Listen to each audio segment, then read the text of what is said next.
말씀드린 것처럼 코로나19라는 눈에 보이지도 않는 바이러스 때문에 세계 강대국과 선진국이라고 불리는 나라의 왕들이 속수무책으로 자기 백성들을 죽음 앞에 내어주고, 또한 현 지구상의 어느 민족이나 백성도 거의 예외가 없이 두려움과 공포에 떨고 있는 현실을 여러분과 저는 지금 목도하고 있습니다. 그런데 이러한 현실이 오늘 이 시대로만 끝나지 않을 것이라고 많은 사람들이 예상을 하고 있습니다. 앞으로 이보다 더 큰 전염병이 후대의 인류에게 도래할 것이기 때문입니다. 엊그제인가 어젠가 잘 모르겠는데 집사람과 이런 대화를 나눈 적이 있습니다. 얼마 전에 돌아가신 장인어른에 대한 얘기였는데, 장인어른은 요양병원에서 돌아가셨습니다. 그때 일찍 돌아가신 것이 그나마 더 나았다고 얘기를 나눴습니다.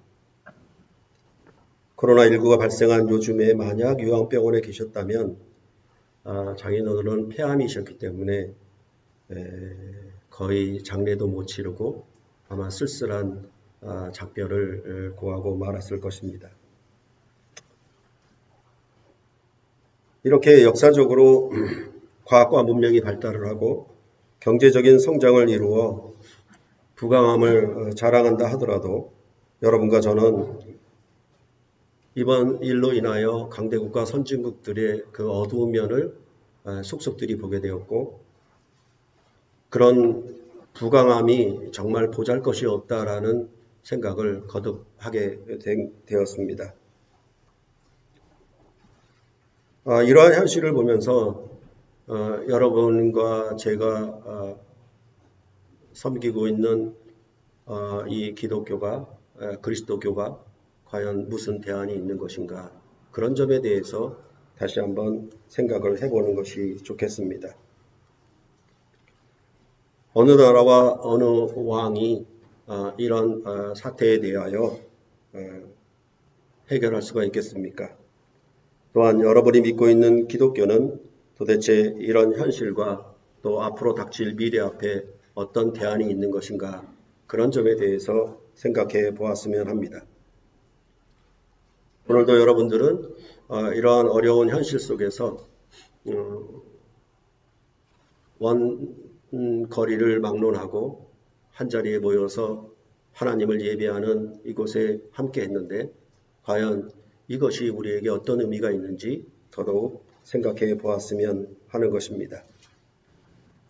또한 우리는 지난 주간에 총선을 치루었습니다. 결과가 어찌되었든 간에 2년 후에는 우리에게 또 대통령 선거가 닥치게 되어 있습니다. 총선 결과가 나온 후에 어느 정치평론가가 대선을 앞두고 이 나라의 대통령 후보감에 대하여 말한 것이 있었는데, 대통령이 될 수 있는 자격 중에 하나는 그냥 나라의 살림살이를 잘 관리하는 사람만이어서는 안 되며, 나라의 장래를 위해 비전을 갖고 새 시대를 열어가야 하는 사람이 나와야 한다라고 그렇게 말을 했습니다. 이것은 매우 나라를 다스릴 통치자, 곧 왕으로서의 중요한 자격 중에 하나입니다. 나라의 백성들을 그냥 잘 관리만 하는 것이 아니라, 아무런 사고 없이 그냥 지켜만 주는 것이 아니라, 이 나라와 백성들을 새로운 미래로 이끌어갈 그런 영도자가 꼭 필요한 것이고, 그런 자를 왕으로 선출해야 한다라는 뜻입니다. 그랬을 때 여러분과 저도 또 누구를 이 나라의 왕으로 선출할 것인지에 대해서 선택해야 할 것입니다. 물론 세상 나라의 왕을 선출하는 얘기를 합니다만, 여러분은 어떤 기준을 따라 왕을 선택하려고 할 것입니까? 그런 선택에 대해서 우리가 대하는 이 성경은 아무런 도움도 되지 못하는 것입니까? 그저 세상 나라의 것이고 하늘나라의 것이고 전혀 관계가 없는 분리된 의미만 갖고 있는 것이냐, 그런 말입니다.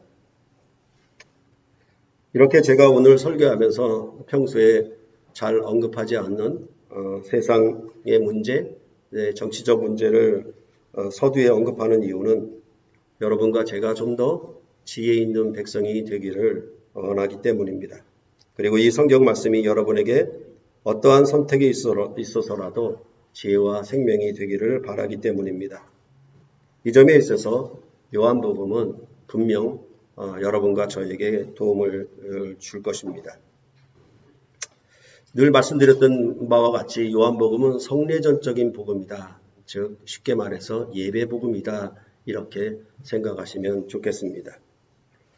예배란 교인들의 심리적 안정을 추구하기 위해서나 미래를 종교적으로 보장받기 위한 수단으로 예배를 드리는 것은 아닙니다. 왕 대신 하나님을 만나고 뵙고 교제하는 것이며 그 앞에서 서로 생명의 잔치에 참여하여 먹고 마시는 것이 예배다라고 늘 말씀을 드렸습니다. 그렇기 때문에 그 예배가 생명이고 구원이다. 이렇게도 늘 말씀을 드렸습니다. 그러면 우리는 어떤 왕을 예배해야 하는 것인가?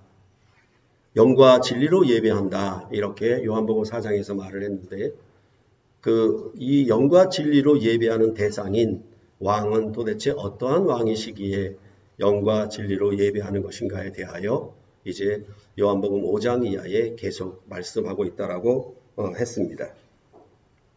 이것은 곧 여러분이 어떤 왕을 영접한 것인가에 대하여서도 관계가 있습니다. 그러할 때 왕을 영접하는 데 있어서 아주 중요한 두 가지 요소가 있습니다. 그것은 바로 여러분과 제가 대하고 있는 이 요한복음 6장에 나오고 있는 사건들 속에서 우리는 알 수 있게 되는 것입니다. 물론 이것은 요한복음에만 있는 것이 아니라 공관복음서나 다른 성경에서도 이런 내용들, 이 두 가지 요소로 왕을 영접하는 내용에 대해서 계속적으로 말을 해주고 있습니다. 그래서 지난 시간에 제가 오병이어 사건과 예수님께서 바다 위를 걸어오신 사건이 왜 이렇게 병행되게 이어져서 기록되고 있는 것인가? 이런 기록은 요한복음뿐만이 아니라 다른 공관복음서에서도 여전히 이 두 개의 사건이 전혀 물리적으로나 화학적으로 뭔가 이렇게 맞지 않을 것 같은데 복음서 저자들은 이 두 사건을 연이어 기록하고 있는 점에 대해서 여러분에게 말씀드렸습니다. 이렇게 두 가지 사건을 연이어 기록하는 것은 바로 앞서 말씀드린 바와 같이 우리가 경배하고 예배하는 왕의 두 가지 요소를 얘기하고 있기 때문에 그렇습니다. 기본적으로 왕의 할 일은 자기를 믿고 따르는 백성에게 첫째로 양식, 즉 생명을 주어야 하는 것입니다. 이것이 바로 오병이어 사건의 의미입니다. 그렇게 해서 이 오병이어 사건을 통해서 예수님은 메시아로, 약속된 메시아로 오셔서 새로운 양식을 주시는 왕이시다. 이렇게 자기를 나타내고 있는 것입니다. 둘째로는 왕이면은 자기 백성을 지키고 보호하며 늘 함께해서 그 나라와 백성을 그 목표에 이르도록까지 견인해야 하는 것입니다. 이게 왕의 중요한 두 번째 자격 요소입니다. 이것이 바로 바다 위로 걸어오신 사건이 의미하는 바입니다. 그렇기 때문에 오병이어 사건과 바다 위를 걸어오신 사건은 절대로 분리해서는 안 되고 한꺼번에 연이어서 기록을 해야 하는 것입니다. 이 점에 대해서 매스컴에서 정치가들이나 비평가들이 이렇게 말합니다. 문재인 정부가 성공한 정부가 되어야 한다고 하는 사람들이 있습니다. 문재인 정권이 세운 목표에 이르는 것이 아마도 성공한 정부가 될 것입니다. 대통령으로 당선되어 왕의 자리에 오른 것은 시작일 뿐 중요한 것은 그 목표에 이르는 성공입니다. 바로 이 두 번째 왕의 자격 요소가 코로나19를 대응한 문재인 정부에서 나타났고 이번 총선에서 후한 점수를 백성들이 이 정부와 당에 주었다고 많은 사람들이 결과적인 의미로 생각을 하고 있습니다.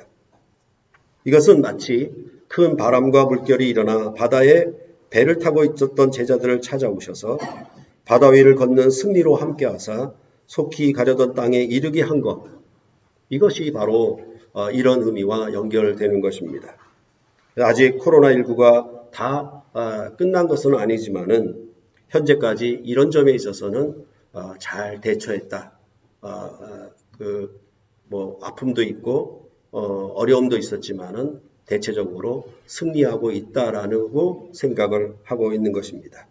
이것은 전적으로 왕의 통치에 달린 문제인 것입니다. 그래서 어떤 왕이 어떤 통치를 하느냐에 따라서 여러분은 우리나라와 또한 세계 강대국이고 선진국이라고 하는 그 나라들이 이 코로나19를 통해서 당하는 그런 사태가 어떤 사태로 빚어지고 있는지 여러분들은 보고 계신 것입니다. 그럴 때 이러한 두 가지 작용 요소는 성경에서 말할 때에는 그 두 나라, 옛 출애굽한 나라와 새 출애굽한 나라의 왕을 가지고 서로 두 왕을 대비함으로 얘기를 하고 있습니다. 공통적인 요소이긴 하되 양식을 주어도 새로운 양식을 비교해서 말하는 방식이고 자기 백성을 인도하고 보호하고 끝까지 목표에 이르도록 하는 그 왕의 함께 하심도 사실은 옛 나라의 왕이 함께 했던 것과 새 나라의 왕이 함께 했던 것의 차이를 그것을 대비하면서 성경은 보이고 있는 것입니다. 이런 점들을 우리가 늘 생각하시면 성경 읽기가 참으로 쉽습니다. 그냥 쓸데없이 믿음이냐 행위냐 이런 대비를 하지 말고 옛 나라냐 새 나라냐 옛 정책이냐 새로운 정책이냐 이렇게 하나님 나라 관점에서 설명을 하면 훨씬 더 성경은 어렵지 않습니다.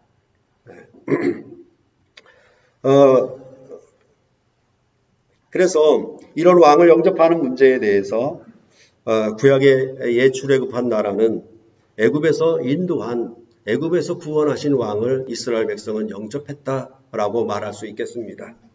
그 왕은 애굽에서 주었던 양식인 유교병을 먹는 그런 생명의 양식으로부터 해방하여서 이제 무교병을 먹는 새 떡을 주신 왕으로 그들에게 나타내셨던 것입니다.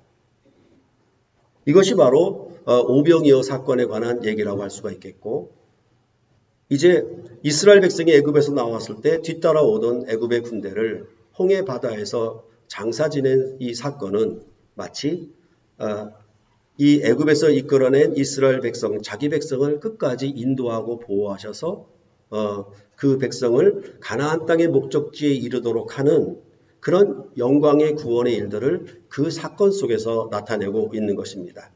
단순히 홍해 바다를 건넜다라는 것에서 끝나는 것이 아니라 홍해 바다를 건넌 사건은 이제 가나안 땅을 기업으로 주시는 사건과 직접적으로 연결이 되고 있었던 것입니다.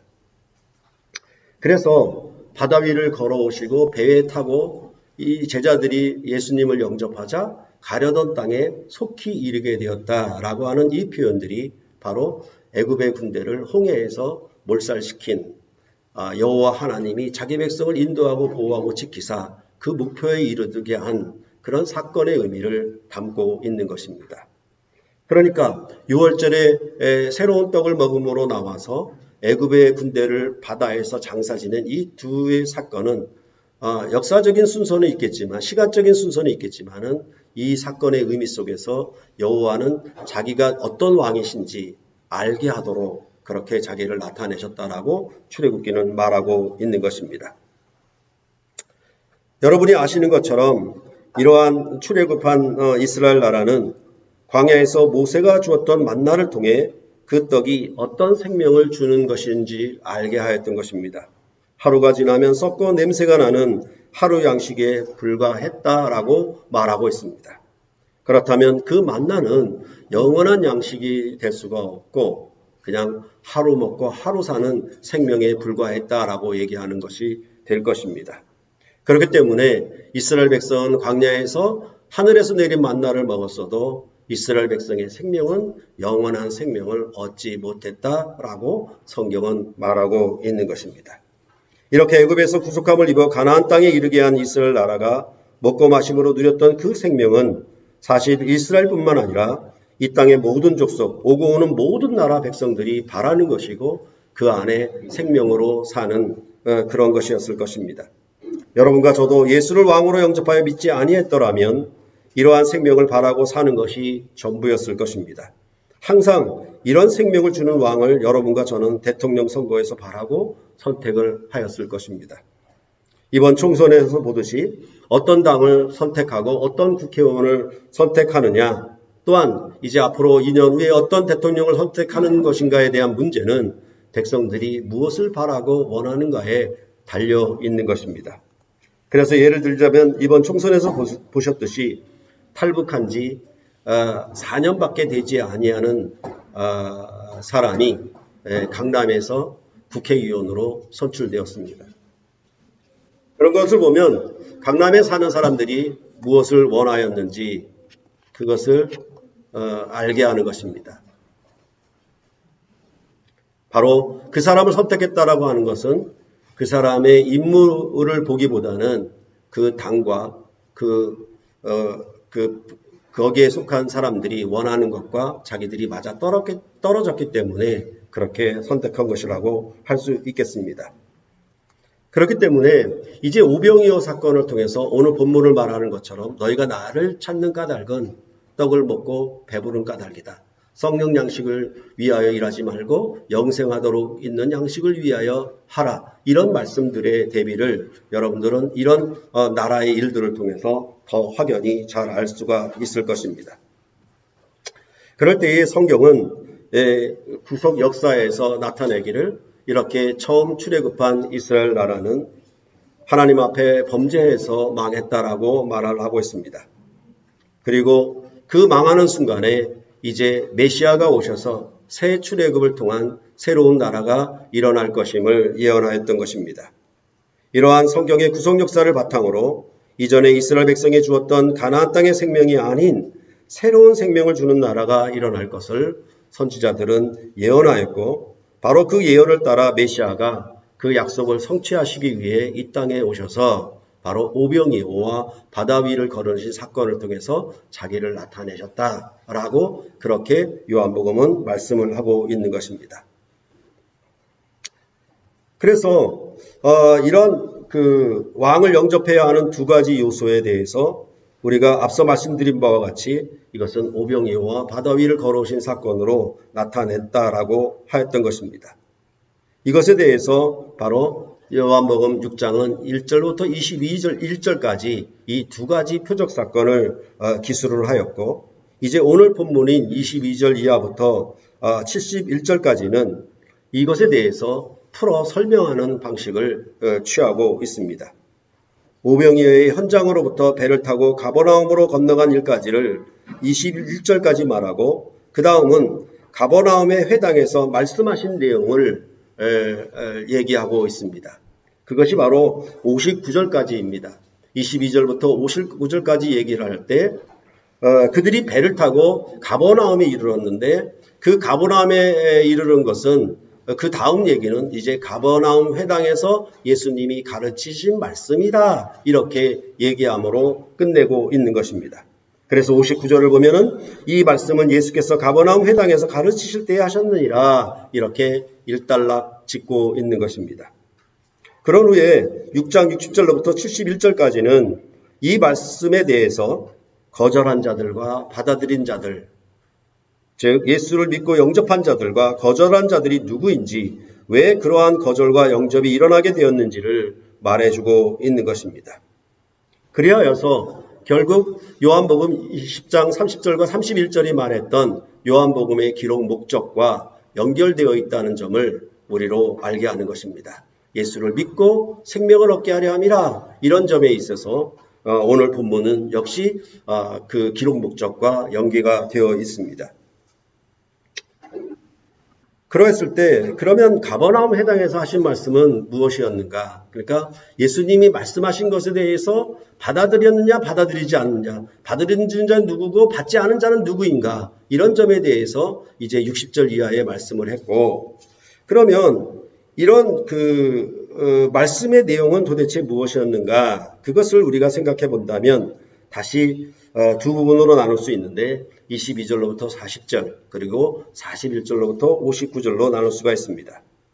22절로부터 40절은 예수님이 하신 말씀이 무엇인지에 대하여 41절에서 말해줍니다. 예수님은 자기가 하늘에서 내려온 떡이라고 말씀을 하셨습니다. 그래서 41절에 자기가 하늘에서 내려온 떡이라 하심으로 이렇게 얘기를 하고 있습니다. 그래서 22절부터 40절까지는 예수님이 자기를 가리켜 하늘에서 내려온 떡이라고 말씀하셨고, 이 말씀에 대해서 어떤 반응이 그 말씀하실 때 일어나고 있는지에 대하여 41절 이하는 말해주고 있는 것입니다. 그렇기 때문에 그 반응은 특별히 유대인들의 반응을 중점적으로 기록을 하고 있습니다. 대표적으로 41절에 보는 것처럼 유대인들이 예수에 대하여 수군거려 이렇게 얘기하는 반응이고, 그 다음에 52절에 보면은 유대인들이 서로 다투어 이르되 이 사람이 어찌 능히 자기 살을 우리에게 주어 먹게 하겠느냐라는 말씀에서 그들의 반응을 우리는 볼 수가 있는 것입니다. 이러한 유대인들의 반응을 넘어서 60절로부터 66절에서는 제자들 가운데 많은 사람들도 예수님의 말씀이 어려워 예수님을 떠나갔다라고 말을 합니다. 그래서 60절과 66절을 보시면은 제자 중 여럿이 듣고 말하되 이 말씀은 어렵도다 누가 들을 수 있느냐 한데, 그때부터 그의 제자 중에서 많은 사람이 떠나가고 다시 그와 함께 다니지 아니하더라 이렇게 말을 하였던 것입니다.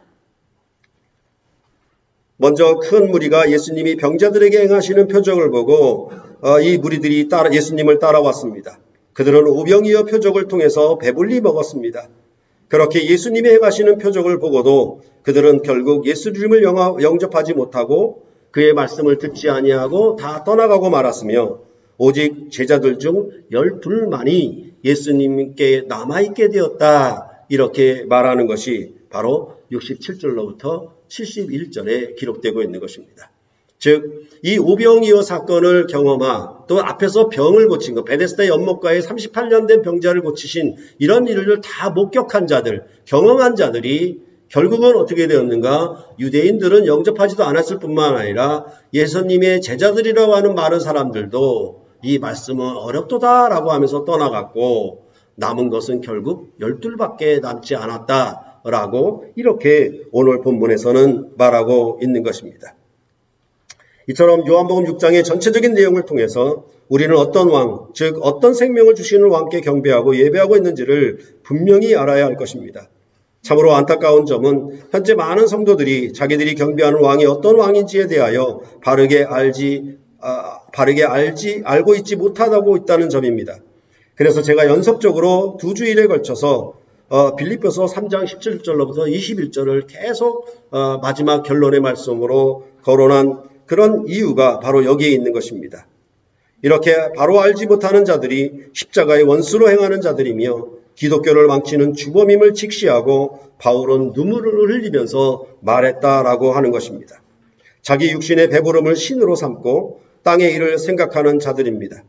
현재 우리 주변에 일어나고 있는 적나라한 교회의 모습과 믿는 자들의 행태가 바로 십자가의 원수로 행하는 자들, 땅의 일을 생각하는 거고 땅의 부끄러운 영광을 구하는 자들이며, 그들은 오직 자기 육신의 배부름을 위해서 구하는 자들이다 이렇게 말씀을 하고 있습니다.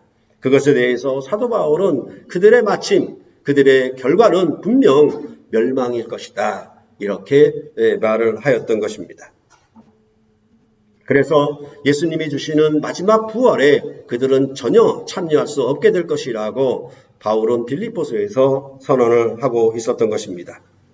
요한복음 6장에서 예수님을 영접하지 않은 무리들은 두 부류였습니다. 유대인들과 제자들이었습니다. 유대인들보다 제자들이 더 안타까운 자들이 될 것입니다. 이처럼 정말 더 안타까운 점은 저희 새물결교회 밖이야 그렇다손 치더라도 저희 교회 안에서 만일 여전히 땅의 일을 생각하고 육신의 먹고 마심을 하나님으로 삼는 사람들이 있다면 정말 눈물보다 더한 것도 흘리지 않을 수가 없을 것입니다. 성경은 이처럼 교회 밖의 사람들의 멸망보다 교회 안의 사람들의 멸망을 더 냉혹하고 비참하게 말씀을 한다는 점을 우리는 다시 한번 기억을 해야 할 것입니다. 예를 들자면 베드로후서 2장 20절과 22절입니다. 만일 그들이 우리 주 대신 구주 예수 그리스도를 알므로 세상의 더러움을 피한 후에 다시 그 중에 얽매이고 지면 그 나중 형편이 처음보다 더 심하리니, 22절에 참된 속담에 이르기를 개가 그 토하였던 것에 돌아가고 돼지가 씻었다가 더러운 구덩이 도로 누웠다 하는 말이 그들에게 응하였도다 라고 하는 말씀을 보면 알 수가 있습니다. 이와 같은 자들은 유대인들보다 떠나간 제자들보다 더한 곧 열둘 중에 하나인 마귀 가룟 유다처럼 예수를 팔자와 같습니다. 주님의 한상에서 주님이 주시는 떡과 잔에 참여하여 먹고 마셨으면서도 그는 결국 예수를 팔아버린 자였습니다. 그러니까 유대인 무류, 많은 제자들이 떠나간 무류, 그리고 또 12 중에 하나, 이렇게 얘기하는 방식입니다. 그 가운데 가장 정말 불쌍한 사람은 가룟 유다, 이렇게 얘기할 수가 있을 것입니다.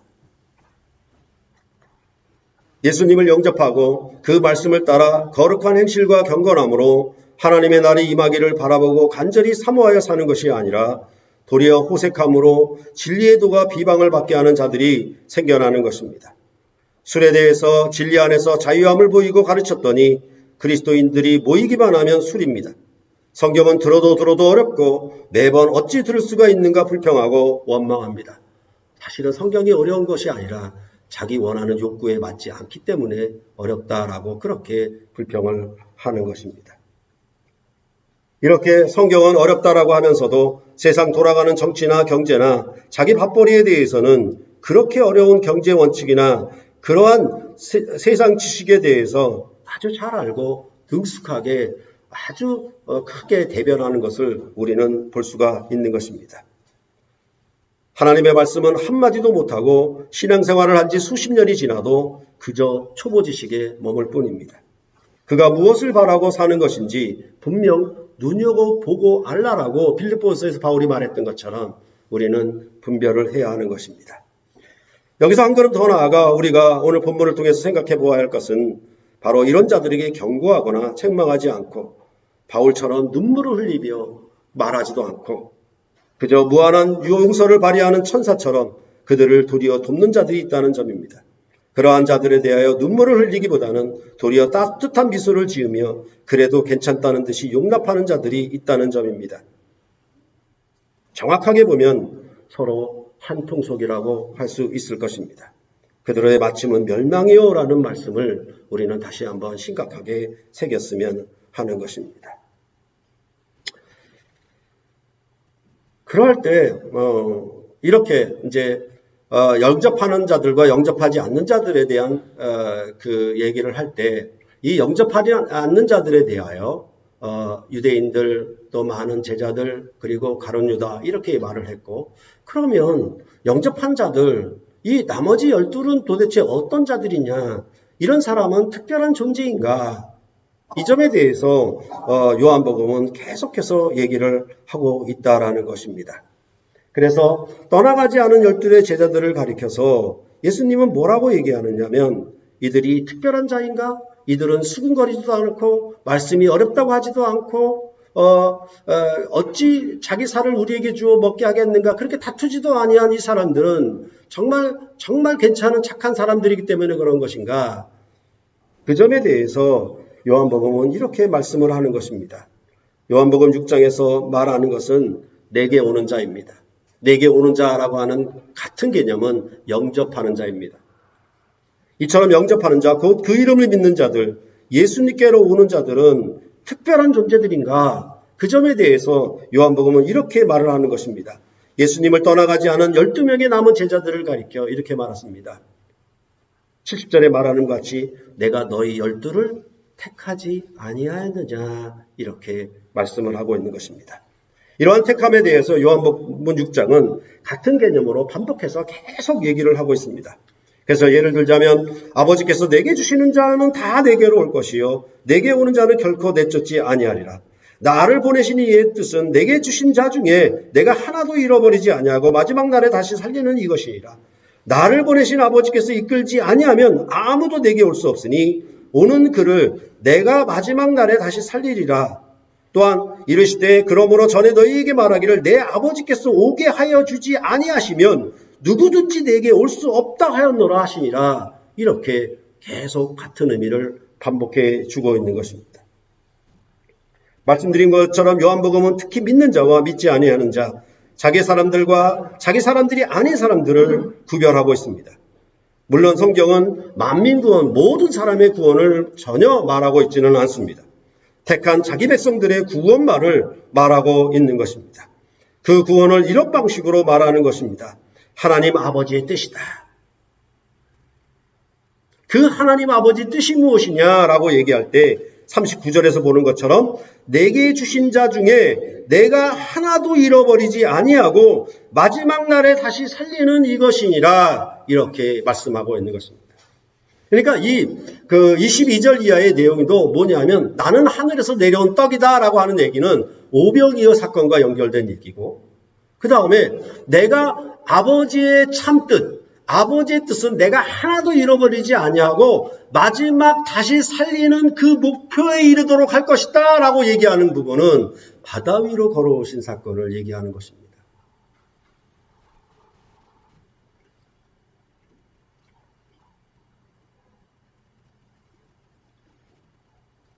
그래서 예수를 영접하고 예수 안에 있는 자기 백성, 아버지께서 내게 주신 자, 내가 너희 12를 택하지 아니하느냐 그 택함을 입은 자들, 이들은 하나도 잃어버리지 아니하고 마지막 날에 다시 살리는 그 목표에 이르도록 나는 그런 왕이시다. 나는 그런 왕의 자격을 가진 왕이시다. 그것을 이 말씀 속에서 하고 있는 것입니다. 하늘에서 내려온 떡이라고 하신 말씀을 통해서 이렇게 아버지의 참뜻을 내가 나를 보내신 아버지의 뜻이 이것이다 라고 이렇게 말을 하고 있는 것입니다.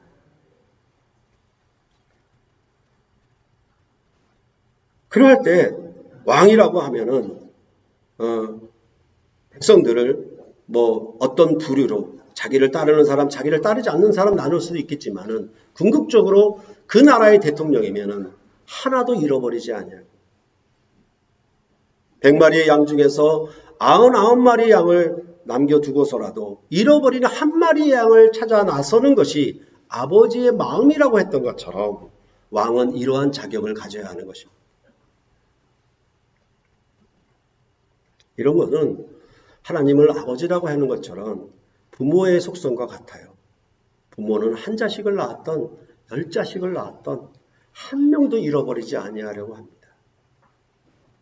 부모는 일생을 다해서 사실은 뭐뇨? 어찌 재산을 주어 우리에게 주어 능히 먹게 하겠느냐 이렇게 얘기하는 것처럼 어찌 보면 자식들은 부모의 살을 파먹고 사는 사람들입니다. 부모의 일생을 다 받아먹고 사는 사람. 그럴 뿐만 아니라 부모는 이 자식에 대해서 하나로 잃어버리지 아니하다. 그 목표에 이르도록 양육하는 데 있어서도 최선을 다. 이게 바로 부모의 속성이고 왕의 속성이다. 이렇게 요한복음은 말을 하고 있는 것입니다. 그래서 오늘 본문 가운데 특히 22절로부터 25절을 보시면 제자들 외에 다른 무리들은 예수님과 제자들이 바다 건너편으로 가신 일에 대해서 보지도 못했고 경험하지도 못했다라고 구구절절 얘기를 하고 있습니다. 그래서 25절에 바다 건너편에서 만나 랍비여 언제 여기 오셨나이까? 라고 묻고 있는 것입니다. 이러한 내용은 바다 위로 걸어오셔서 내니 두려워하지 말라고 하시니 제자들이 기쁨으로 영접하여 가려던 땅에 이르렀던 일을 그 무리들에게는 나타내지 아니하신 것이라고 우리가 바꾸어 생각할 수 있겠습니다. 오병이어의 현장에 같이 있었고 그 표적을 보았으며 함께 배불리 먹었으나 제자들 외에 다른 무리들은 바다 위로 걸어오신 사건을 경험하지 못했습니다. 그들에게 보이지 않았고 나타내지 아니했던 것입니다. 즉 하나도 잃어버리지 아니하고 마지막 날에 다시 살리는 이런 왕으로서 자기 사람들과 끝까지 함께하는 그런 일에 대해서는 그들에게 보이지 아니하고 오직 배를 타고 건너는 제자들에게만 보였다라고 본문은 말해주고 있는 것입니다. 이것이 바로 자기 사람들과 자기 사람들이 아닌 것, 아버지께서 내게 주신 자와 내게 주시지 아니한 자들, 하나님의 내가 택함을 입은 자와 택함을 입지 않은 자들을 구별하는 요한복음의 아주 능숙한 방식이라고 할 수가 있는 것입니다. 그러면 왜 이렇게 하셨는가에 대하여 26절로부터 27절에 말씀을 하고 있는 것입니다. 예수께서 대답하여 이르시되 내가 진실로 진실로 너희에게 이르노니 너희가 나를 찾는 것은 표적을 본 까닭이 아니요 떡을 먹고 배부른 까닭이로다. 썩을 양식을 위하여 일하지 말고 영생하도록 있는 양식을 위하여 하라. 이 양식은 인자가 너희에게 주리니 인자는 아버지 하나님께서 인치신 자니라. 여기서 표적을 본 까닭이 아니요 라는 말씀은 표적을 경험하지 않았다는 얘기가 아닙니다. 그 말이 아니라 그 표적에 대해서, 오병이어 표적에 대해서 그들이 바르게 알지를 못했다라는 말입니다. 즉 본다는 것과 안다는 것은 같은 개념입니다. 영어에서 I see라는 그런 표현을 보시면 여러분들은 잘 이해하실 수가 있을 것입니다. 그들이 바로 이렇게 끝까지 인도하시고 그들의 목적지에 이르도록 그들과 함께 동행하시는 이 왕 되신 주님을 경험하지 못했던 것은 그들은 그 표적을 알지 못했습니다. 그들은 그 떡을 먹고 배불렀기 때문에만 이 예수님을 찾아왔다라고 말을 하고 있는 것입니다. 그것은 그 뒤에서 말하듯이 그들은 썩는 양식을 구함이었다. 썩는 양식을 얻으려고 찾아왔다라고 얘기하는 것이고, 이것은 오병이어의 표적 끝에서 그들이 억지로 임금 삼으려고 할 때 예수님이 산으로 떠나가셨다라고 하는 그런 장면과 일치되는 것이라고 할 수가 있는 것입니다. 그렇게 볼 때 요한복음 6장에서 썩을 양식과 영생하도록 있는 양식, 이것에 대해서 계속 대비하면서 얘기를 하고, 그것을 쉽게 얘기하면 모세가 주었던 만나, 그리고 예수님이 하늘에서 내리시는 참떡, 이 생명의 떡을 두 가지로 대비해서 보여주고 있는 것입니다. 그러므로 썩을 양식을 위하여 일한 때는 구약의 이스라엘이었고, 그 양식은 가나안 땅을 경작하여 일함으로 얻는 가나안 땅의 양식이라고 할 수가 있겠습니다. 바로 그것이 이스라엘 백성이 원하였던 것이고 바라였던 것이고 예수님을 찾는 목적이었습니다. 그 일에 대해서 예수님을 뭐라고 얘기하냐면 썩는 양식을 위하여 일하지 말라라고 말씀하고 영생하도록 위하여 있는 양식을 위하여 일하라고 그렇게 말씀을 하고 있는 것입니다. 그것은 바로 그 옛 나라가 끝났기 때문에, 이미 망했기 때문에 그 옛 것으로 돌아가지 말아라. 그 옛 것을 찾지 말아라. 그 땅에 속한 것을 구하지 말아라. 계속 그렇게 성경은 일관되게 얘기를 하고 있는 것입니다. 말씀드린 바와 같이 그러한 양식을 주는 나라는 망했고 이미 끝났습니다. 역사적으로 증명이 되었습니다. 그럴 때에 성경은 인자가 주는 새 양식을 주는 나라가 도래할 것이라고 예언을 하였던 것입니다. 그것이 바로 다니엘서였습니다.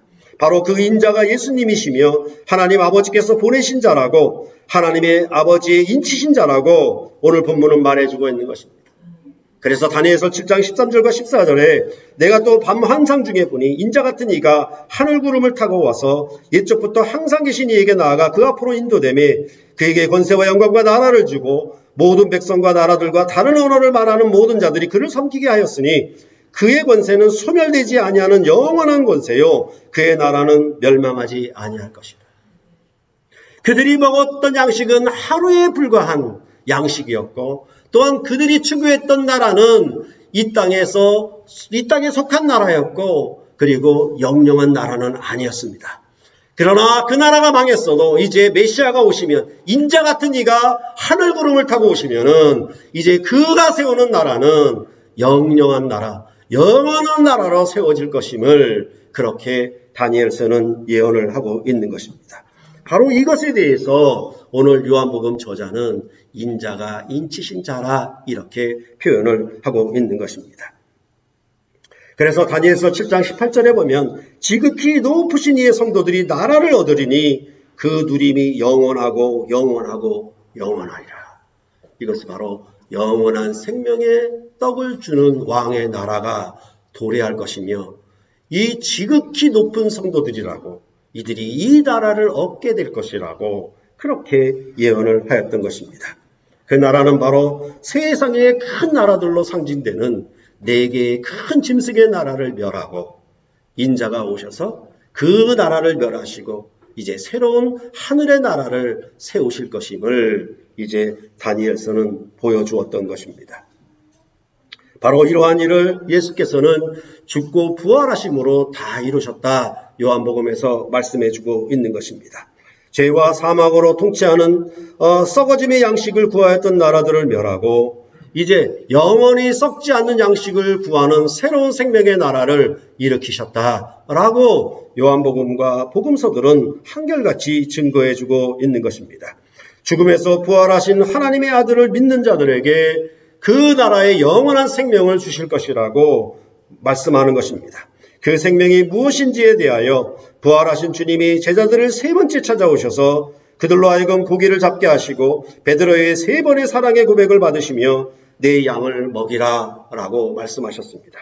바로 이것이 썩지 않는 양식을 위하여 일하는 새 백성이 무엇을 위하여 무엇을 원하여 살아가야 하는 것인지에 대하여 요한복음은 결론적으로 말씀해 주고 있는 것입니다. 바로 이러한 생명이 왕노릇하는 나라, 이러한 썩지 않는 양식을 구하는 나라, 그것은 바로 이 주님의 썩지 않은 몸, 즉 부활하신 주님의 몸에 참여하여 영원한 생명의 양식을 먹고 마시는 새로운 주님의 나라, 그의 몸된 교회를 위하여 힘쓰고 애쓰고 일하며 살아가는 자들은 하나님 아버지께서 아들을 통하여 그들을 끝까지 보호하사 그 가려던 땅에 이르게 한 것처럼 마지막 날에 다시 살리는 그 궁극적인 목표에 이르게 하실 것이다 라고 말씀을 하고 있는 것입니다. 한 사람의 생명도 잃어버리지 아니하고 그들을 인도하사 내가 택하였으니 내가 낳았으니 내 자식이니 나는 절대로 잃어버리지 않겠다 이렇게 말씀하시고 그들을 잃어버리지 않게 하는 방편으로 예수님께서는 죽고 부활하신 후에 그들에게 보혜사 성령을 부으셨다라고 말씀을 하고 있는 것입니다.